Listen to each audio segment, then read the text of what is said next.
নাই তো কি বলতে চাইছি বুঝছেন? তো কি হয়েছে, কি বুঝালেন ভাইয়া? কি বুঝাইছি বুঝেন না?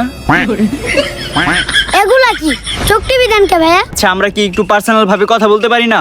ওদের দুইজনকে সামনে পাঠায় দিই, আমরা কথাবার্তা বলি। আমাদেরও তো কিছু পার্সোনাল কথা আছে, তাই না? তুই নিসরা, তুই সামনে যা, তোর আঙ্কেলের লগে আমি কথা কম। আচ্ছা মা, কালো জসু তুমিও আসো। আব্বা আমিও কি লগে যাবো? যা তোরা ওই যে চুন্নিসদের ডাকে যা। আচ্ছা আব্বা যাইগা, তাহলে দোয়া করেন। তোর কি এর দোয়া করবো? আব্বা দুজন এক লগে যাইতেছি, বুঝেন না রাস্তার বিষয়, যদি কিছু হয়ে যায় এলে দোয়া করেন। আচ্ছা যা। কি বলবেন তাড়াতাড়ি বলেন, কেউ নাই এখন। এখন ভাবি যেটা বলতে চাইতেছি বুঝেন না, আমার তো বউ নাই আর আপনারও তো জামাই নেই। বিষয়টা বুঝতেছেন না আপনি? আপনার কি ভাঙ্গায় গোয়া লাগে সবকিছু, মানে চোখে একটা ভালোবাসা, বুঝেন না আপনি? বুঝছি তো বিষয়টা, এখন কি করা যায়? বিষয়টা বুঝছেন, আমারও ভালো লাগছে। ওই আপনার মেয়ে আমার ছেলেকে পছন্দ করে, আমার ছেলে আপনার মেয়েকে পছন্দ করে, এটা তো